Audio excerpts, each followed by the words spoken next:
Derivation of gas laws from kinetic gas equation part 2। हम पिछले lecture में जो एक मूल समीकरण है P V is equal to 1/3 mn v², जिसमें आदर्श गैसों के समस्त नियमों की हम व्याख्या कर सकते हैं, उसमें हम पहले बॉयल का नियम और चार्ल्स का नियम कर चुके हैं। आज हम दूसरा नियम इसमें इसकी व्याख्या करेंगे, एवोगैड्रो का नियम और डेल्टन का आंशिक दाब का नियम इसमें हम स्टडी करेंगे। तो पहले हम देखते हैं एवोगैड्रो का नियम किस प्रकार से हम इसकी व्याख्या कर सकते हैं। हम ये माने कि अगर दो गैसें हैं 1 and 2, okay, they are two gases 1 and 2, जिसमें दाब P और आयतन V की समान परिस्थितियों में दोनों गैसों के लिए अणुगति समीकरण को हम निम्न प्रकार से लिख सकते हैं, यानी उनका P और V तो दोनों का कांस्टेंट है, लेकिन बाकी जो चीज़ें हैं वो डिफरेंट हैं, यानी मास डिफरेंट है, नंबर ऑफ मोल्स डिफरेंट हैं और उसकी जो वेलोसिटी है वो V डिफरेंट है। तो हम इन दोनों गैसों के लिए, पहली गैस के लिए हम कंसिडर करते हैं, तो ये हो जाएगा PV is equal to 1/3 m1 n1 v1 का होल स्क्वायर। एंड दूसरा इक्वेशन हमारा हो जाएगा दूसरी गैस के लिए, यानी PV it is equal to 1/3 m2 n2 v2 का होल स्क्वायर। अब क्योंकि दोनों एक कांस्टेंट के बराबर हैं, यानी PV के बराबर हैं, तो हम पहले इक्वेशन और दोनों इक्वेशन को इक्वेट कर देंगे, यानी बराबर कर देंगे। तो हमारा समीकरण जो आ जाएगा वो आएगा 1/3 m1 n1 v1 का whole square equal to 1/3 m2 n2 v2 का होल स्क्वायर। यदि दोनों गैसों का ताप समान होगा तो उनकी गतिज ऊर्जा भी समान होगी। ये हम देख चुके हैं कि यदि टेम्परेचर पर जो है kinetic energy is equal to absolute temperature, तो काइनेटिक एनर्जी दोनों की समान होगी। तो ये वाला तो हम मान लेते हैं, this is the third equation, जो दोनों समान हैं। और दूसरा इक्वेशन हमारा आ जाएगा, क्योंकि दोनों गैसों का जब ताप समान होगा तो गतिज ऊर्जा समान होने की वजह से वैल्यू आएगी 1/2 m1 v1 का होल स्क्वायर। हाफ mv² होता है काइनेटिक एनर्जी यानी गतिज ऊर्जा, तो पहले वाली गैस के लिए हो जाएगी हाफ m1 v1 का होल स्क्वायर, और ये बराबर होगी हाफ m2 v2 का होल स्क्वायर। ये हो गया हमारा चौथा समीकरण। अगर हम इस तीसरे समीकरण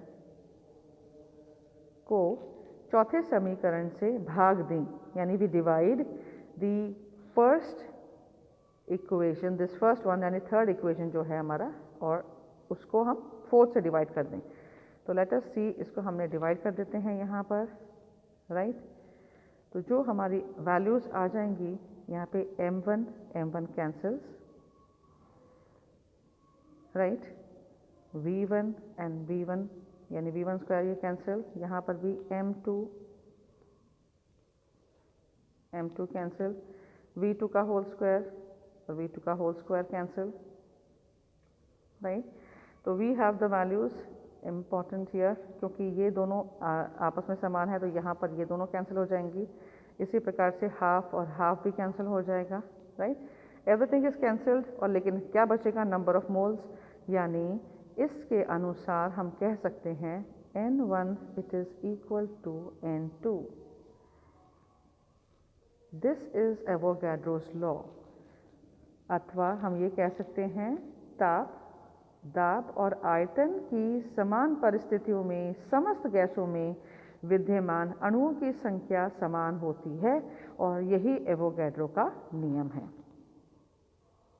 अब हम आते हैं दूसरे नियम पर, जिसे हम कहते हैं Dalton's law of partial pressure और डेल्टन का आंशिक दाब नियम। माना कि एक काइनेटिक एनर्जी K1, K2 और K3 गतिज ऊर्जा वाली विभिन्न गैसेस हैं और उनका हमने मिश्रण लिया।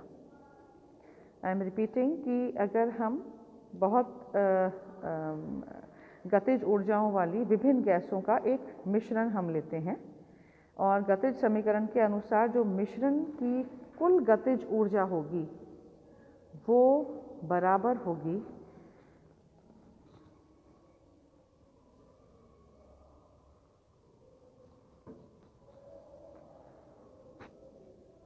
हाफ mv², यानी ये टोटल जो मिश्रण की गतिज ऊर्जा है वो किसके बराबर होगी, हाफ m1v1 का whole square plus half m2v2 का होल स्क्वायर।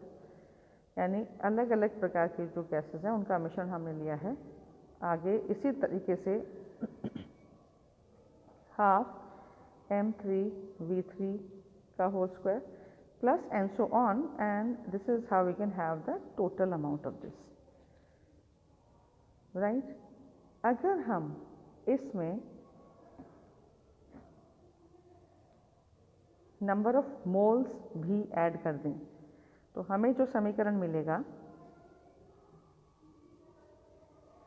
वो होगा, हम दोनों साइड में नंबर ऑफ मोल्स ऐड कर देते हैं तो हमें मिलेगा half mnv², it is equal to half m1 n1 v1 का होल स्क्वायर।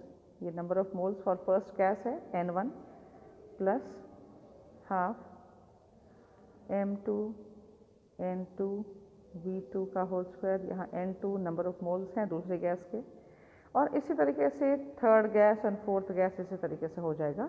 तो अणुगति समीकरण से हम देख सकते हैं कि हम जानते हैं कि PV it is equal to 1/3 mnv² होता है।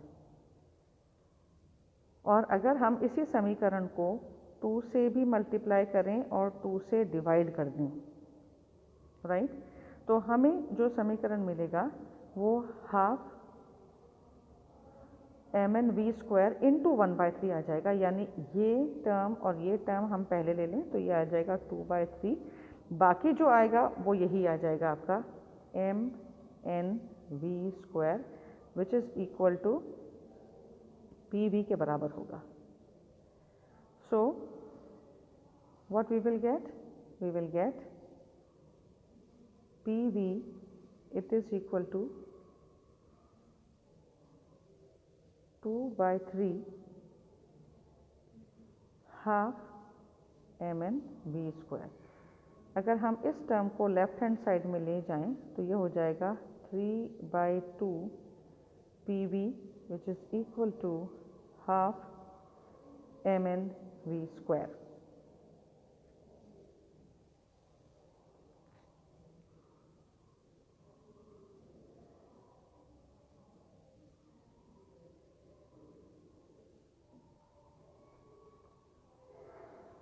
Right, now this is for the total gas. अब हम क्योंकि अलग अलग गैसेस का मिश्रण हमने लिया हुआ है तो इस समीकरण के अनुसार हम ये भी लिख सकते हैं कि इट इज़